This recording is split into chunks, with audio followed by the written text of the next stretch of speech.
हो गया। Hello everyone, welcome to our YouTube channel achievers academy. सबसे पहले तो उन सभी कैंडिडेट्स को बहुत बहुत शुभकामनाएं जिनका स्टेट क्वालिफाई हुआ है तीनों लेवल 1, 2 एंड 3।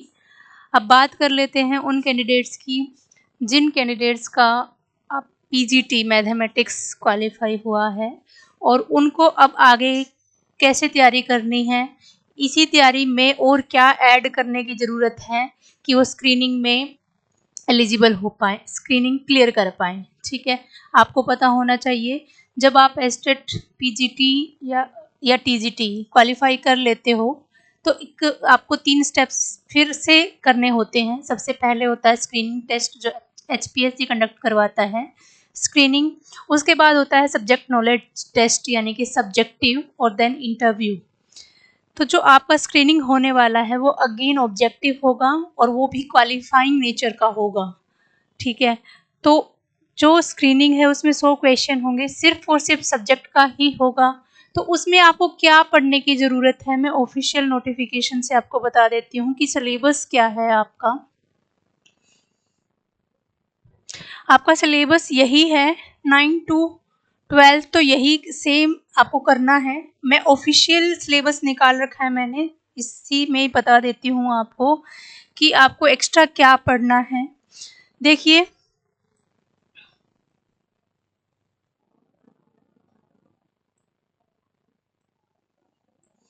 9 to 12 तो आप करके ही आए हो और किया है, और आपने एस्टेट क्वालिफाई किया है। और जिन कैंडिडेट का क्वालिफाई हुआ भी नहीं है ना इस बार, तो वो उनको फिर से मौका मिलेगा अब 25 में एस्टेट क्वालिफाई करने का। जब तक वैकेंसी आएगी आप लोग भी इसी लाइन में आ जाओगे, तो आप भी अपनी तैयारी में लग जाओ। इसी अटेम्प्ट में करना ही करना है। ठीक है, जिनका हो गया है उनके लिए ये बातें हैं, और मैं इसी वीडियो में आपको बताने वाली हूँ एस्टेट जिनका नहीं हुआ है उनको क्या क्या पढ़ने की ज़रूरत है और कौन कौन से चैप्टर कितनी वेटेज रखते हैं, वो भी हम डिस्कस करने वाले हैं। ठीक है, मैं ये नहीं कहूँगी कि ये स्ट्रैटेजी है 1 महीने में मेरा कोर्स लो और आपका हो जाएगा। नहीं, सबकी अलग अलग स्ट्रैटेजी होती है। मैं अपने अकॉर्डिंग ये बताऊँगी कि पेपर के एनालिसिस से कि आपको कौन से चैप्टर में ज़्यादा टाइम लगाने की ज़रूरत है, कौन कौन से चैप्टर ज़्यादा वेटेज रखते हैं इस एग्ज़ाम में। ठीक है, तो देखिए 9 to 12 तो आप करोगे ही। ये स्क्रीनिंग एचपीएससी जिनका क्वालिफाई हो गया है, सबसे पहले हम उनकी बात कर रहे हैं जिनका क्वालिफाई हो गया है, और जिनका नहीं हुआ है ना उनको भी बाद में यही इसकी ज़रूरत पड़ने वाली है। ठीक है, तो 9 to 12 तो करना ही है, प्लस ग्रेजुएशन के कौन से टॉपिक करने हैं आपको। एल्जेब्रा करना है, लीनियर एल्जेब्रा करना है, रियल करना है, रियल एंड कॉम्प्लेक्स साथ ही लिख लेते हैं, नंबर थ्योरी करना है,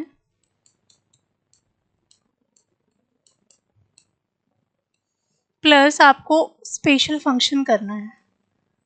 स्पेशल फंक्शन जिससे क्वेश्चन आपके सब्जेक्टिव में भी आए थे, लैप्लास और फोरियर ट्रांसफॉर्मेशन। ठीक है, इनवर्स लैप्लास और लैप्लास।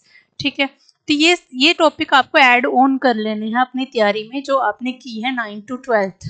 9 to 12 में आपने वही आपके 30 से 35 टॉपिक जो हमारे होते हैं, set relation function, linear inequality, quadratic equation, complex number, sequence and series, trigonometry और inverse trigonometry, matrix and determinant, then permutation combination, binomial theorem, then आपका probability, then stat, LCD, limit, continuity, differentiability की application, similar integration, integration में definite indefinite दोनों, और इसकी application area under the curve.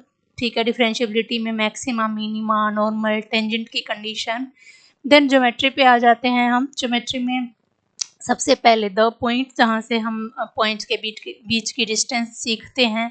उसके बाद उसमें इंटरसेप्ट, एक्सिस में intercept, x axis, x intercept, y intercept. ठीक है, उसी में tangent, normal, interception form, 2 point form, slope and point form, ये सारी बातें जो हमने पॉइंट में की हुई है। उसके बाद straight line, pair of straight line, then circle, then conic section में आपका पैराबोला, हाइपरबोला, एलिप्स, ठीक है, राइट सर्कुलर कौन से भी क्वेश्चन आ जाता है। और 9th 12th का एरिया, जो एरिया एंड वॉल्यूम के क्वाड्रिलेटरल वाले जो क्वेश्चंस होते हैं, सिमिलर और कॉन्ग्रुएंट ट्राइंगल का कॉन्सेप्ट जो है वो आपका 9th to 10th कवर हो जाएगा, सिमिलर ट्राइंगल, ठीक है। सर्कल के भी कुछ कॉन्सेप्ट जो आपने 9th और 10th में पढ़े हैं वो, ठीक है।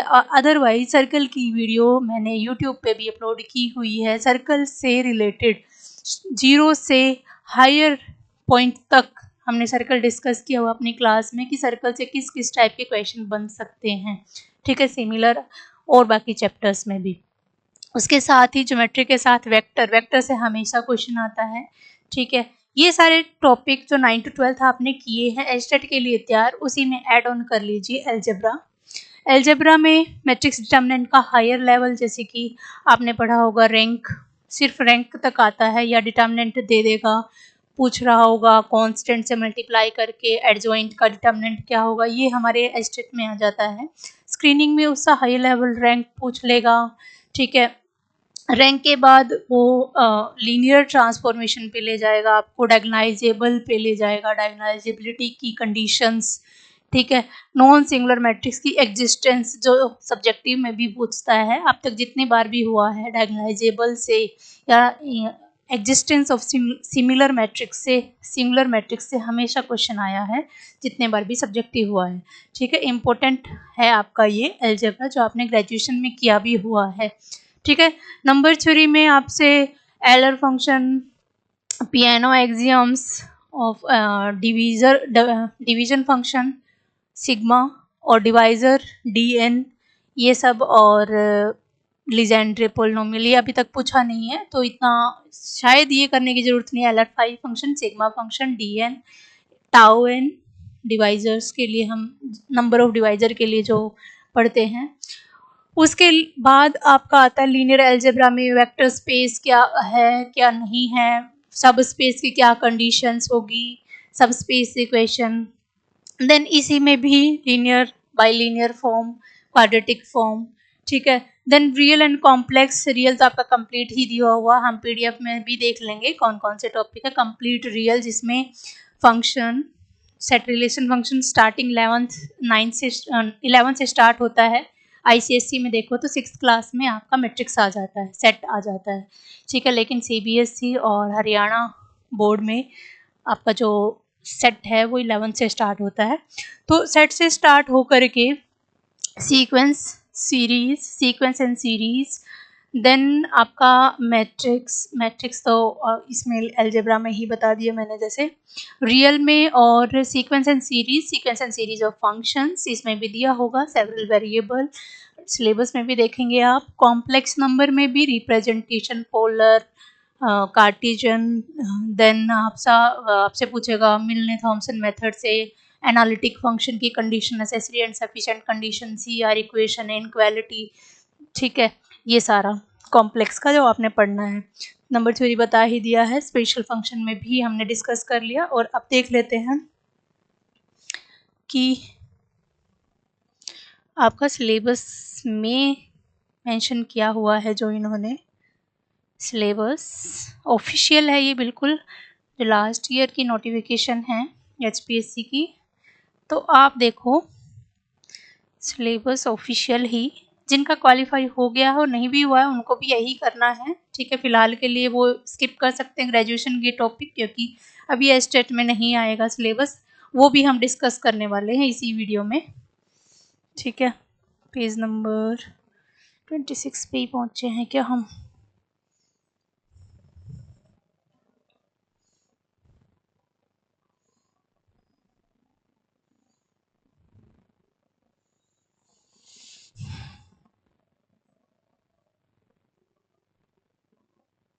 देखिए मैथमेटिक्स है ये है हमारा सिलेबस। सबसे पहले दिया हुआ सेट, ठीक है। सेट में सेट की representation, empty set, finite, infinite, type, equal set कौन से होंगे, सबसेट्स, सबसेट्स की counting, subsets of real number, then power set, counting power set, और वेन डायग्राम, ठीक है। और यहाँ से वेन डायग्राम से क्वेश्चन एस्टेट में भी, एस्टेट में स्क्रीनिंग में दोनों में आता है। इतने ऑब्वियस क्वेश्चन आए हुए थे ना स्क्रीनिंग में, एचपीएससी का स्क्रीनिंग में पावर सेट से, एम्प्टी सेट की नोटेशन से आया हुआ था, बेसिक से, बिल्कुल बेसिक से, ठीक है।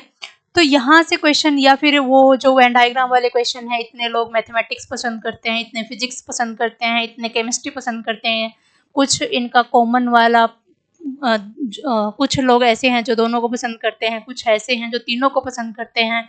यूनियन में कितने होंगे, यूनियन में दे करके इनकी इंटरसेक्शन के पूछ लेगा। इवन लास्ट ईयर तो सिमेट्रिक डिफरेंस से भी आया था, यूनियन में से इंटरसेक्शन माइनस करते हैं तो सिमेट्रिक डिफरेंस आता है, difference of set, then complement. Relation में बिल्कुल हमने इसी सीक्वेंस में अपना सिलेबस डिस्कस किया हुआ है, हमारे बैच अवेलेबल हैं अचीवर्स एकेडमी एप्लीकेशन पे, एस्टेट पीजीटी। और पीजीटी बैच के जिन स्टूडेंट का, जो बैच के स्टूडेंट है जिनका क्वालिफाई हो गया है, उनको उसी बैच में अवेलेबल है ये टॉपिक्स जो आपके स्क्रीनिंग में आने वाले हैं, तो उनको एक्स्ट्रा दोबारा से परचेज करने की ज़रूरत नहीं है, जो मैं पहले भी बता चुकी हूँ।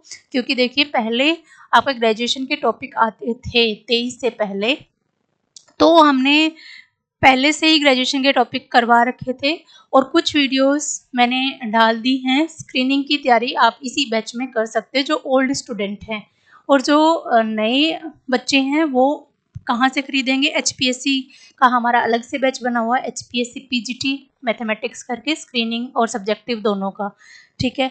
अगर जो नए हैं वो ले सकते हैं, और जो पुराने बच्चे हैं वो उसी बैच में आपको ये सारे टॉपिक्स मिल जाएंगे, तो टेंशन मत लेना, आपका सारा सिलेबस आपको इसी बैच में मिल जाएगा। और जो नए बच्चे हैं वो एचपीएससी पीजीटी भी बैच अवेलेबल है हमारा अचीवर्स एकेडमी एप्लीकेशन पे ही। ये सारे टॉपिक्स मैंने इसी सीक्वेंस में सेट से ही स्टार्ट किया हुआ है, सेट उसकी रिप्रेजेंटेशन, उसके बाद counting, power set, when diagram, ठीक है। पहले बेसिक से है क्लासेस, देन इन्हीं टॉपिक को ट्रिकी मेथड से करवा रखा। प्रैक्टिस में अलग अलग क्वेश्चंस होंगे, आपको अलग अलग फोल्डर्स मिलेंगे जिसमें आपको बेसिक्स की क्लासेस ऑल क्लासेस में मिलेंगी, और जो प्रैक्टिस सेशन है वो लाइव सेशंस हैं, वो आपको अलग फोल्डर में मिलेंगे, एस्टेट लाइव सेशन करके, ठीक है। देन रिलेशन फंक्शन, रिलेशन हमने ऑर्डर्ड पेयर से स्टार्ट किया हुआ है। Then cartesian product, cartesian product के बाद उसमें नंबर ऑफ एलिमेंट कितने होंगे, उसके बाद हमने रिलेशन डिफाइन किया हुआ है, रिलेशन के type, identity relation, reflexive relation, symmetry relation, transitive relation, then इन सभी को कंबाइन करें तो इक्विवेलेंस रिलेशन। फिर एक रिलेशन फंक्शन बन जाता है, किन कंडीशन पे बनता है, जब डोमेन के हर एलिमेंट की को डोमेन में कैसी इमेज मिल जाए, यूनिकली एसोसिएट हो डोमेन का हर एलिमेंट को डोमेन के एलिमेंट से। फिर फंक्शन को रिप्रेजेंट ग्राफिकली कैसे चेक करते हैं, फंक्शन डिफाइंड है कि नहीं है, ग्राफिकल अप्रोच से, डेफिनेशन से, दोनों तरीके से हमने किया हुआ है। इवन 1-1 चेक करने के लिए तो हमने 3 अप्रोच अप्लाई की हुई है, ठीक है। देन फंक्शन के डोमेन की फंक्शन डिफाइंड कब होगा, उसकी रेंज कब, रेंज से भी क्वेश्चन आता है, अक्सर आते हैं क्वेश्चन डोमेन और रेंज से। इनवर्स फंक्शन, कंपोजिशन फंक्शन की, ठीक है, ये आपका रिलेशन फंक्शन है। देन पीएमआई, जो स्क्रीनिंग के बच्चे हैं वो इस टॉपिक को अवॉइड कर सकते हैं फॉर ऑब्जेक्टिव पर्पज से आप इसको स्किप कर सकते हो, लेकिन सब्जेक्टिव में पीएमआई आपको मस्ट है करना, क्योंकि पीएमआई से सब्जेक्टिव में क्वेश्चन आए ही हैं। अगर आप पिछले सालों के पेपर उठा के देखोगे तो पीएमआई से प्रिंसिपल ऑफ मैथमेटिकल इंडक्शन से प्रूव करना आया हुआ था, मैट्रिक्स का क्वेश्चन था, लेकिन प्रिंसिपल ऑफ मैथमेटिकल इंडक्शन लग रहा था।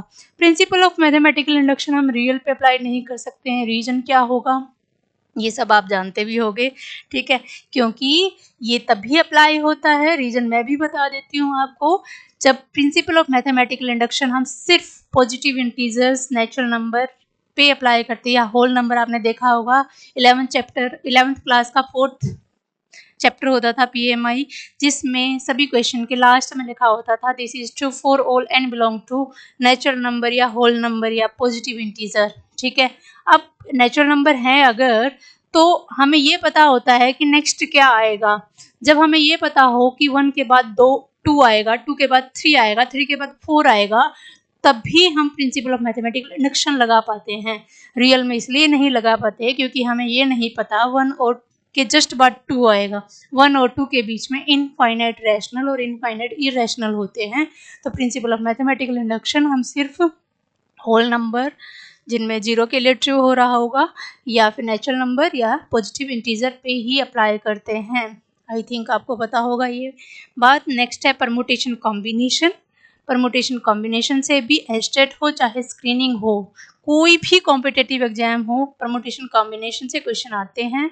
देन है कॉम्प्लेक्स नंबर। कॉम्प्लेक्स नंबर उसकी रिप्रेजेंटेशन आर्गन प्लेन या polar representation, fundamental theorem of algebra, quadratic equation, modulus और आर्ग्यूमेंट किसी कॉम्प्लेक्स नंबर का, और सबसे इम्पोर्टेंट कॉन्सेप्ट जिससे सिंप्लीफिकेशन करके हमें वैल्यू पूछ रहा होता है, यानी nth root of unity, sum of root 0, जितनी पावर है उसकी वैल्यू 1। ठीक है। लीनियर इनक्वालिटी, सॉल्यूशन सेट किस में लाई करता है। लीनियर इनक्वालिटी से क्वेश्चन एस्टेट में भी आता है, स्क्रीनिंग में भी आता है। ठीक है। तो देखिए लीनियर इनक्वालिटी दोनों के लिए इंपॉर्टेंट है, ये आपने एस्टेट में भी किया होगा। algebraic solution of linear inequality in one variable, representation, graphical solution of linear inequality in two variable, और सबसे इम्पोर्टेंट इनक्वालिटी कॉची-श्वार्ट्ज इनक्वालिटी और चेबीशेव इनक्वालिटी। ठीक है। प्रोबेबिलिटी में भी यूज़ करते हैं हम इसको। बाइनोमियल थ्योरम, बाइनोमियल थ्योरम में कौन कौन से टॉपिक से क्वेश्चन आते हैं, आपसे नंबर ऑफ टर्म पूछेगा, एंड से ये कौन सी है, मिडल कौन सी है, कांस्टेंट टर्म का कोफिशिएंट पूछेगा। ठीक है। Rational irrational terms. ठीक है। उसके बाद सीक्वेंस एंड सीरीज में AP, GP, HP, am, GM, HM और उनका रिलेशन। ठीक है। उसके बाद है नंबर थ्योरी। नंबर थ्योरी में पियानो एक्सियम्स, जैसे मैंने बताया भी था, फंडामेंटल थ्योरम ऑफ अलजेब्रा कि हर नेचुरल नंबर जो 1 से बड़ा है उसको आप प्राइम फैक्टराइजेशन में लिख सकते हो और ये प्राइम फैक्टराइजेशन यूनिक होती है। ठीक है। इस ऑब्जेक्टिव में ऐसे क्वेश्चन हो सकते हैं। डिविजिबिलिटी, डिविजिबिलिटी में एलर थ्योरम, ए अगर बी सी को डिवाइड करता है और ए और बी का जीसीडी 1 है, देन ए सी को भी डिवाइड करेगा। इस पे बेस्ड क्वेश्चन अक्सर पूछे जाते हैं। उसके बाद यूनिक फैक्टराइजेशन थ्योरम, कॉन्ग्रुएंसीज और Euler function. Euler function Fermat theorem ही दिया है इसने, Fermat and Wilson Chinese remainder theorem नहीं दिया। ग्रेटेस्ट इंटीजर फंक्शन की डिविजिबिलिटी पे इसका एप्लीकेशन हम यूज़ कर रहे होते हैं जब आपसे पूछा जाए कि 100 फैक्टोरियल में आप नंबर ऑफ जीरोज बताओ, तब यही अप्लाई कर रहे होते हैं हम। ठीक है। जो नंबर थ्योरी का कॉन्सेप्ट है। उसके बाद है quadratic equation. Quadratic equation in real and complex system and their solution, relation roots का। ठीक है। Symmetric function of root, reducible to quadratic equation, then matrix and determinant. Matrix and determinant 2 और 3 order की ही बात करता है, उससे ज़्यादा का डिटर्मिनेंट नहीं पूछ रहा होता। डिटर्मिनेंट कब कब 0 होता है, डिटर्मिनेंट से के 0 होने की कंडीशंस हमेशा पूछी जाती है। जब हमने प्रैक्टिस भी की थी तो मैंने ट्रिकी वे से आपको सिखाया था कि किस तरीके से आप सारी कैलकुलेशन ना करके आप कैसे इंस्टेंट 10 से 20 सेकंड में कैसे आंसर कर सकते हो डिटर्मिनेंट के क्वेश्चंस में, क्या ट्रिक अप्लाई कर सकते हो जिसमें आप सिर्फ वही 6 प्रिंसिपल ही यूज़ कर रहे होते हो, साथ में वो कंडीशन की एक भी रो 0 हो जाए या 2 रो आइडेंटिकल हो जाए या 2 कॉलम आइडेंटिकल हो जाए तो डिटर्मिनेंट 0 होता है, या वैल्यू सब्स्टिट्यूट करके आप इंस्टेंट आंसर कर सकते हो डिटर्मिनेंट का कि डिटर्मिनेंट कब कब 0 होता है। ठीक है। उसके बाद ज्योमेट्री 2D में cartesian system of rectangular coordinate in plane, distance formula, section formula, area of a triangle, matrix method से भी सीखा हुआ है हमने, 2-3 मेथड से सीखा हुआ है। ठीक है। कॉम्प्लेक्स में भी हमने एरिया निकाला है ट्राइंगल का, कंडीशंस भी जानी इक्विलैटरल ट्राइंगल की क्या क्या होती है। उसके बाद सेंट्रोइड, इन सेंटर में रिलेशन भी क्या होता है, then locus, translation of axis and slope of line, parallel and perpendicular, intercepts line के साथ कोऑर्डिनेट एक्सिस का, जो मैंने बताया भी था स्टार्टिंग में कि ज्योमेट्री से कौन से क्वेश्चंस पूछे जाते हैं पॉइंट से। हमने सबसे पहले the point, then straight line, then pair of straight line, then conic section, इसी तरीके से डिस्कस किया हुआ है बिल्कुल। उसके बाद देखिए various form of equations of line, intersection of line, angle between two lines, conditions, congruency की conditions, internal bisector, external bisector of angle between two lines, relation between centroid, orthocenter or circumcenter, equation of family of line passing through the point of intersection of two line, homogeneous equation of second degree in xy, angle between these two lines, ठीक है। उसके बाद standard equation of circle, circle पे based कौन कौन से questions, अगर आपको देखना है सर्कल के चैप्टर के में कि कौन कौन से क्वेश्चन किस किस एरिया से किस किस कॉन्सेप्ट से क्वेश्चन बनते हैं, तो आप एक ही वीडियो में देख सकते हो जो अवेलेबल भी है यूट्यूब पे सर्कल की। देन ट्रिग्नोमेट्री और इनवर्स ट्रिग्नोमेट्री, ठीक है, एंगल यहाँ से एस्टेट हो चाहे स्क्रीनिंग, ट्रिग्नोमेट्री, इनवर्स ट्रिग्नोमेट्री और इंटीग्रेशन, इंटीग्रेशन में डेफिनेट इंडेफिनेट से हमेशा हमेशा हमेशा क्वेश्चन आता है, ठीक है। डिफरेंशियल कैलकुलस को इसने मेंशन किया है, साथ में ग्रेजुएशन को टच किया है, क्योंकि ये आपका जो सिलेबस मैं अभी आपको दिखा रही हूँ HPSC का PGT का स्क्रीनिंग का सिलेबस है। तो यहाँ पे डिफरेंशियल कैलकुलस में आपको क्या क्या बताया है इसने करना है, पोलिनोमियल जो आपने 9th 10th में भी किया है, उसके बाद रैशनल, ट्रिग्नोमेट्रिक, लोगरिथम और एक्सपोनेंशियल फंक्शन को मैंने भी अपने वीडियोस में अलग से करवा रखा है, ये वही है जो आप एस्टेट के लिए पढ़ते हो। उसके बाद limit, continuity, differentiability, derivative, geometrical interpretation of derivative, derivative के ऑपरेशंस कार्य में कैसे अप्लाई करते हो, डिफरेंस कैसे, product, quotient of functions, then derivative trigonometric function का। अब ग्रेजुएशन का कौन सा, जैसे एडवांस कैलकुलस करके आपके पास आपकी एक बुक होती थी, वो करने की ज़रूरत है, जिसमें आपको लैग्रांज मीन वैल्यू थ्योरम, जिसमें से आपको Lagrange mean value theorem, Rolle's theorem के based questions, Taylor expansion, Maclaurin expression, Lagrange mean value theorem और रोल्स थ्योरम करनी है आपको, ठीक है। उसके बाद डेरिवेटिव की एप्लीकेशन, ये आपने 11th 12th में भी किया है, स्टेट के लिए भी प्रिपेयर किया है, ये आपका ऑलरेडी प्रिपेयर होगा, ये मैं एज्यूम करती हूँ, क्योंकि आपने क्वालिफाई किया है तो कुछ तो टॉपिक तैयार किए होंगे और कुछ ने स्किप किया होगा, तो अब तैयार कर लो, क्योंकि ये वेटेज रखेगा आपका स्क्रीनिंग में। वहाँ 60 नंबर का होता था, यहाँ 100 नंबर मार्क्स का आपका पेपर होगा, जिसमें सारा ही सब्जेक्ट होगा आपका। वहाँ आपके पास एडवांटेज होती है, कॉमन पार्ट भी होता है, जिसमें जिसका अच्छा है वहाँ स्कोर हो जाता है अच्छा, तो कुछ टॉपिक हम स्किप कर देते हैं, लेकिन अब आपको वो करने पड़ेंगे, ठीक है। उसके बाद इंटीग्रल कैलकुलस में डेरिवेटिव की एप्लीकेशन, यानी कि एंटी डेरिवेटिव को इंटीग्रल कहा, उसके बाद उसमें इन्वॉल्व किए इंटीग्रेशन में, सिंपल एल्जेब्राइक फंक्शन यानी कि एक्स का इंटीग्रेशन क्या होता है, साइन का integration, trigonometric function, then exponential का इंटीग्रेशन और integration by part, by substitution, by partial fraction, ये सब ये आपने किया ही हुआ है तैयार, ठीक है। ये तो आपका 9th to 12th ही है, ठीक है। उसके बाद डिफरेंशियल इक्वेशन, सबसे पहला जहाँ से क्वेश्चन पूछा जाता है ऑर्डर और डिग्री से, ऑर्डर और डिग्री से क्वेश्चन डिफरेंशियल इक्वेशन में, या फिर सॉल्यूशन दे करके डिफरेंशियल इक्वेशन निकलवा रहा होगा आपसे, जो आपने ओडी और पीडी पढ़ा है, ठीक है। तो आपसे एक इक्वेशन दे करके आपसे इक्वेशन सॉल्यूशन दे करके इक्वेशन पूछ रहा होगा कितने डिग्री की बनेगी। उसके बाद वेक्टर, वेक्टर और 3D, वेक्टर में वही वेक्टर, स्केलर्स क्या होते हैं, type of vector, direction, cosines, ratios, ठीक है।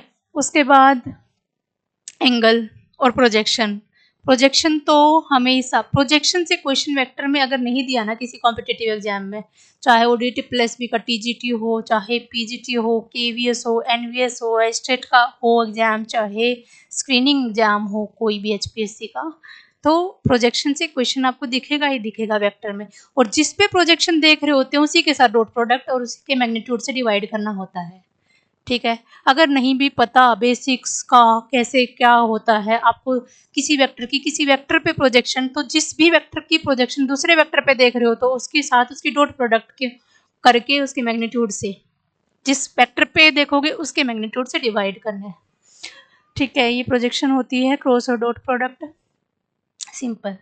उसके बाद देखिए 3D, 3 डायमेंशनल ज्योमेट्री में क्या क्या पढ़ना है, सेक्शन फॉर्मूला, ये सेक्शन है इतने रेशियो में डिवाइड करता है तो मिड पॉइंट पूछ लेगा, या एक कोऑर्डिनेट गायब करके पूछ लेगा, रेशियो पूछ लेगा, पॉइंट्स देगा तो रेशियो पूछ लेगा, रेशियो देगा तो पॉइंट्स पूछ लेगा। ठीक है, उसके बाद शॉर्टेस्ट डिस्टेंस से क्वेश्चन ज्योमेट्री में नहीं आया तो वो कोई कॉम्पिटिटिव एग्जाम नहीं है। जैसे वेक्टर में प्रोजेक्शन से क्वेश्चन दिखता है, वैसे ही 3D में डिस्टेंस से क्वेश्चन हमेशा दिखेगा, या तो परपेंडिकुलर डिस्टेंस होगी या दो लाइन के बीच की शॉर्टेस्ट डिस्टेंस होगी। डिस्टेंस अगर कहीं भी निकाल रहे होंगे हम, चाहे वो मीट्रिक स्पेस हो, चाहे वो सिंपल लाइन हो, तो हम मिनिमम की ही बात करते हैं कि हमें यहाँ से वहाँ जाने में मिनिमम डिस्टेंस करें अगर, तो वो डिस्टेंस पूछ रहा होता है। एंगल लाइंस के बीच में, प्लेन्स के बीच में, लाइन प्लेन के बीच में एंगल।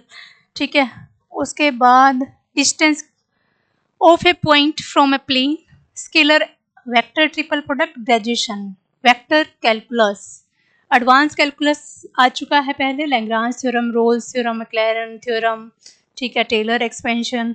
अब यहाँ पे आ गया वेक्टर कैलकुलस, जिसमें आपको जिसके फर्स्ट सेकंड चैप्टर ही होते हैं, स्केलर वेक्टर ट्रिपल प्रोडक्ट और एप्लीकेशन वेक्टर की, application of vector to plane geometry and equation of sphere.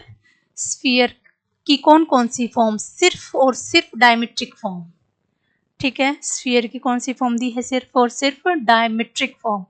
उसके बाद स्टैटिस्टिक्स में पोजिशनल और mathematical measures, positional measures, mean, median, mode. ठीक है, मेजर ऑफ डिस्पर्शन में आपसे रेंज पूछेगा, मीन डेविएशन पूछेगा और स्टैंडर्ड डेविएशन, और इनका रिलेशन भी होता है कुछ, रेंज का, स्टैंडर्ड डेविएशन का, क्वार्टाइल डेविएशन का और मीन डेविएशन का। उसके बाद distribution, frequency distribution with the mean but different variances, variance और किस किस का, सिर्फ और सिर्फ पॉइजन और बाइनोमियल, उसके अलावा नहीं होता, या बर्नौली ट्रायल्स, इन 3 से ही क्वेश्चन होते हैं आपके, चाहे वो एस्टेट हो चाहे स्क्रीनिंग एग्जाम हो। उसके बाद प्रोबेबिलिटी, प्रोबेबिलिटी में बिल्कुल बेसिक रैंडम वेरिएबल क्या है, सैंपल क्या है, बेस थ्योरम से, कंडीशनल प्रोबेबिलिटी से, हमेशा प्रोबेबिलिटी से क्वेश्चन आएगा, तो किस एरिया से आएगा, बेस थ्योरम और कंडीशनल प्रोबेबिलिटी से आएगा। इधर आएगा तो आपसे इनमें रिलेशन पूछेगा, रेंज डेटा दे के रेंज पूछ रहा होगा, या रेंज का स्टैंडर्ड डेविएशन से, या स्टैंडर्ड डेविएशन का वेरिएंस से, या फिर इन्हीं का मेजर ऑफ डिस्पर्शन जो है, quartile deviation, mean deviation, standard deviation और रेंज, इनका आपस में क्या रिलेशन है, कैसे इंटरकनेक्टेड है, कितना किसके बराबर होता है। ठीक है, याद हो अगर आपको तो क्या होता है, 6QD किसके बराबर होता है, 5 मीन डेविएशन और 4 स्टैंडर्ड डेविएशन के बराबर होता है, as it is competitive exam में पूछा भी गया है।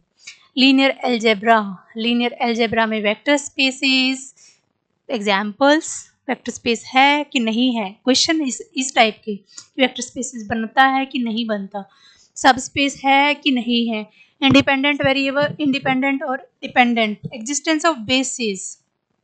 उसके बाद सब स्पेस की इंटरसेक्शन। उसके बाद ट्रांसफॉर्मेशन पे आ गया, ट्रांसफॉर्मेशन में मैट्रिक्स जो हमने वहाँ पे अलजेब्रा और लीनियर अलजेब्रा कहा था, उसमें ही बता रहा है transformation and matrices, kernel, image, isomorphism, base, change of base, similarity, similarity से सब्जेक्टिव में क्वेश्चन पूछे गए हैं, तो लास्ट ईयर का भी उठा के देखोगे, उससे लास्ट ईयर का भी उठाओगे, सिमिलैरिटी से क्वेश्चन आया है। Rank nullity theorem, Sylvester law बोलते हैं जिसे हम। उसके बाद ऑर्थो, इनर प्रोडक्ट स्पेस में orthonormal sets, Gram Schmidt process, method of least square, basic theory of eigen vector value, algebraic geometric multiplicity of eigen values, और इन्हीं पे बेस्ड डायगोनलाइजेबिलिटी। ठीक है, डायगोनलाइजेबिलिटी मैंने बताया था ना स्टार्टिंग में जब मैं बता रही थी आपको, डायगोनलाइजेबिलिटी से क्वेश्चन हमेशा आते हैं किसी भी कॉम्पिटिटिव, चाहे नेट हो चाहे किसी भी स्टेट का कोई भी कॉम्पिटिटिव एग्जाम हो, सेंट्रल लेवल के हो, KVS का हो, NVS का हो, आर्मी की वैकेंसीज होती हैं जो TGT PGT की, वहाँ भी डायगोनलाइजेशन से क्वेश्चन आते हैं, डायगोनलाइजेशन ऑफ मैट्रिसेस से। उसके बाद क्वाड्रेटिक फॉर्म, और क्वाड्रेटिक फॉर्म में आपसे इंडेक्स, सिग्नेचर ये पूछ सकता है। उसके बाद एक्सट्रीमा की कंडीशन और जेसी फॉर्म, जॉर्डन कैनोनिकल फॉर्म जिसे हम कहते हैं। एनालिसिस, रियल एनालिसिस जो हम कह रहे थे, रियल एंड कॉम्प्लेक्स। तो रियल एनालिसिस में आपसे फंक्शन के टाइप में सबसे पहले इसने लिखा है, क्योंकि ऊपर फंक्शन डिस्कस कर चुका है, तो यहाँ पे टाइप किससे स्टार्ट किया इसने, मोनोटोनिक फंक्शन से। Monotonic function, function of bounded variation, जो नेट में आप पढ़ते हो या एमएससी में आपने पढ़ा होगा। उसके बाद रियल वैल्यूड फंक्शन, कॉन्टिन्यूस और absolute continuity of functions, uniform continuity और sequence and series of functions और उसकी convergence. Then power series, make power series में रेडियस ऑफ कन्वर्जेंस के क्वेश्चंस।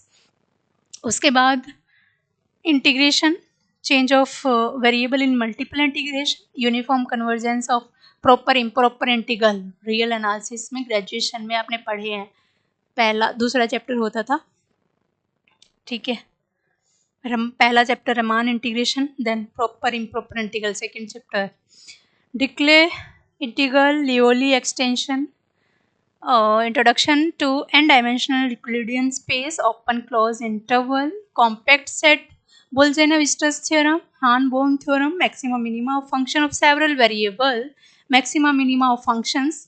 कॉम्प्लेक्स यहाँ से स्टार्ट किया, एनालिटिक फंक्शन कॉम्प्लेक्स 12th तक का जो भी पोर्शन होता है वो पहले डिस्कस कर चुका है। यहाँ से शुरू किया इसने रियल एंड कॉम्प्लेक्स में, क्योंकि ये कंबाइंड बुक होती है हमारी ग्रेजुएशन में। Analytic function, CR equation, singularity, Cauchy theorem, Cauchy integral formula, उसके application, residue, contour integration, Laplace transformation, special function और इन्वर्जन थ्योरम, ठीक है। ये था पूरा कंप्लीट सिलेबस आपका स्क्रीनिंग में जो आपको तैयार करने हैं एक्स्ट्रा टॉपिक्स, वो कौन कौन सी बुक्स आपको पढ़नी है। जीवनसन से अगर आपने किया हुआ है तो आपको कौन कौन सी बुक करने की ज़रूरत है। आपको advance calculus, real and complex combined book होती थी।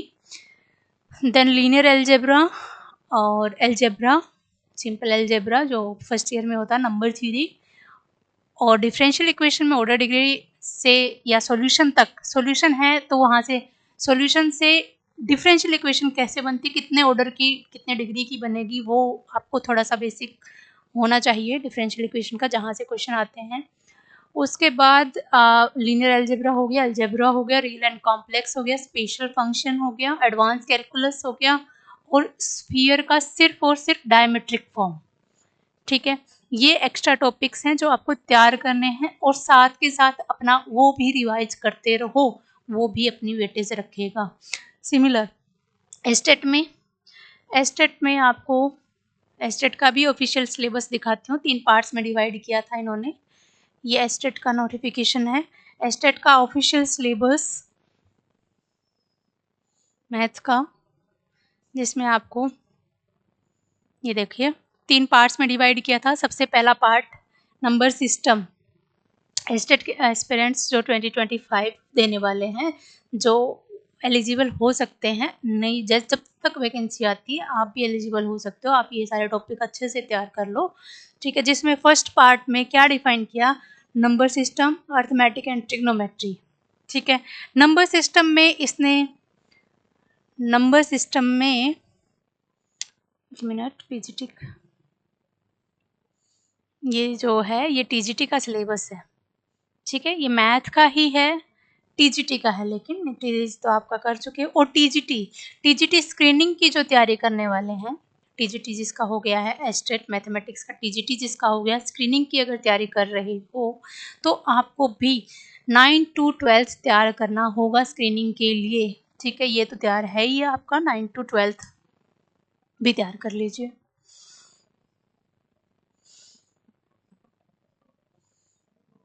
देखिए पीजीटी का सिलेबस देखने वाले हैं हम।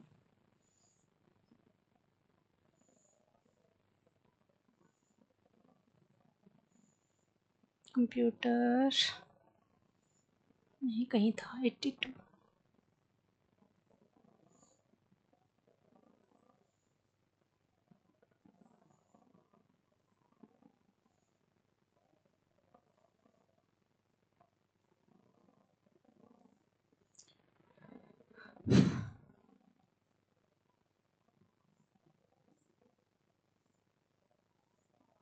ये देखिए ये है पीजीटी का पीजीटी मैथमेटिक्स को भी 3 पार्ट में ही डिवाइड किया हुआ था, जिसमें फर्स्ट पार्ट है आपका जिसमें अलजेब्रा और ट्रिग्नोमेट्री हैं, जिसमें 9th से स्टार्ट किया इसने रियल नंबर से, और प्रोग्रेशन यहाँ सिर्फ एपी दिया, नीचे भी बताएगा जिसमें जीपी के बारे में बात करेगा, एचपी नहीं दिया है। एचटेट के लिए तैयार कर रहे हो तो सिर्फ एपी जीपी कर लेना। पोलिनोमियल्स, लीनियर इन इक्वेशंस सॉल्यूशन की बात कर रहा है। उसके बाद ट्रिग्नोमेट्री और हाइट एंड डिस्टेंस से क्वेश्चन अक्सर आता है एस्टेट में, एक क्वेश्चन, एक नंबर पक्का कर लो। एस्टेट में हाइट एंड डिस्टेंस से एक क्वेश्चन हमेशा मिलता है, ठीक है। उसके साथ लीनियर इनक्वालिटी करते हो तो एक क्वेश्चन वहाँ से बनता है आपका। ज्योमेट्री में यूक्लिड ज्योमेट्री जिसमें कॉन्ग्रुएंसी और सिमिलैरिटी जो आपने 9th-10th में पढ़ा है। सर्कल से ट्राइंगल का एरिया या फिर आइसोसेलेस ट्रायंगल का एरिया का फॉर्मूला, हीरो फॉर्मूला जो आप करते हो, ठीक है।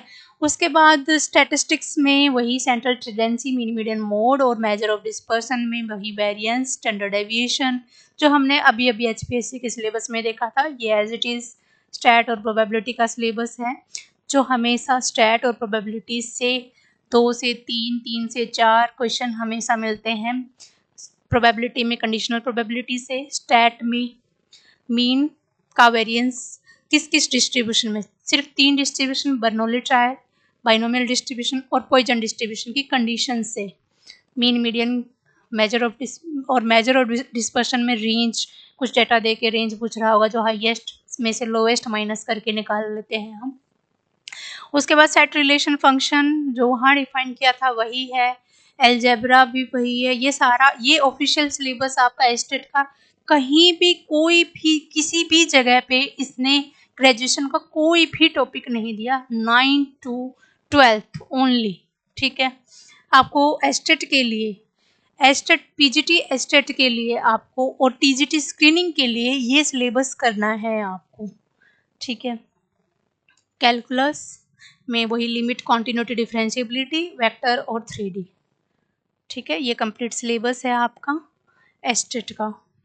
तो और आपको जो बच्चे इंटरेस्टेड हैं, अगर वो एनरोल कर चुके हैं या करने वाले हैं तो उनके लिए मैं बता दूं, आपको अलग अलग फोल्डर्स मिलेंगे। सबसे पहला फोल्डर होगा जिसमें आपको बेसिक्स से क्लासेस मिलेंगी जो और लेक्चर में होगी। जो बच्चे इंटरेस्टेड हैं वो, जिनका अभी एस्टेट होने वाला है, वो अगर ज्वाइन करते हैं तो उसी बैच में आपको स्क्रीनिंग का सिलेबस भी मिल जाएगा, ठीक है। वो बेसिक से क्लासेस हैं, और लेक्चर्स में जाओगे तो फिर उसके बाद ट्रिकी सॉल्यूशन से सेम चैप्टर दोबारा से आपको एस्टेट लाइव सेशन 2024 में मिलेगा। फिर उसी चैप्टर की जो क्लास में करवाया गया है उसकी पीडीएफ अटैच्ड क्लास के साथ ही होगी। उसके साथ ही उसी चैप्टर की प्रैक्टिस के लिए पीडीएफ अलग से प्रैक्टिस क्वेश्चंस में डाल रखी है।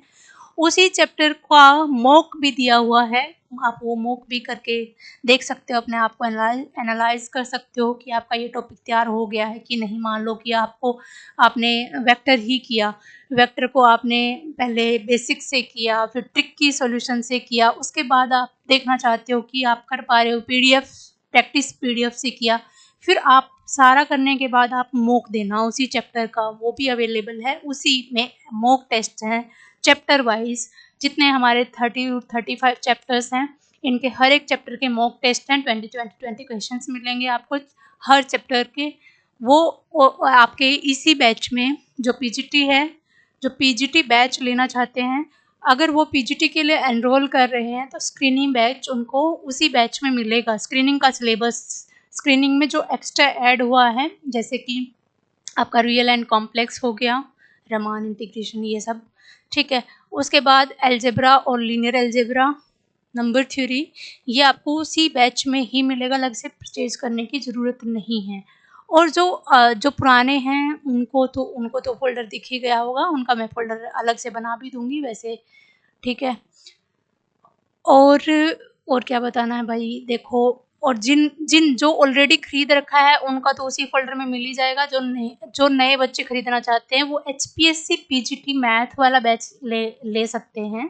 उसमें आपको एस्टेट का ये सिलेबस प्लस आपको सब्जेक्टिव के लिए, जैसे होता है सब्जेक्टिव और स्क्रीनिंग की तैयारी के लिए जो भी कंटेंट है वो अवेलेबल मिलेगा, ठीक है। और यही सारा सिलेबस आपको टीजीटी स्क्रीनिंग के लिए पढ़ना है 9 to 12th, 9 to 12th plus graduation के ये टॉपिक जो मैंने अभी आपको बताए हैं। ठीक है, अपनी तैयारी करते रहिए। All the best.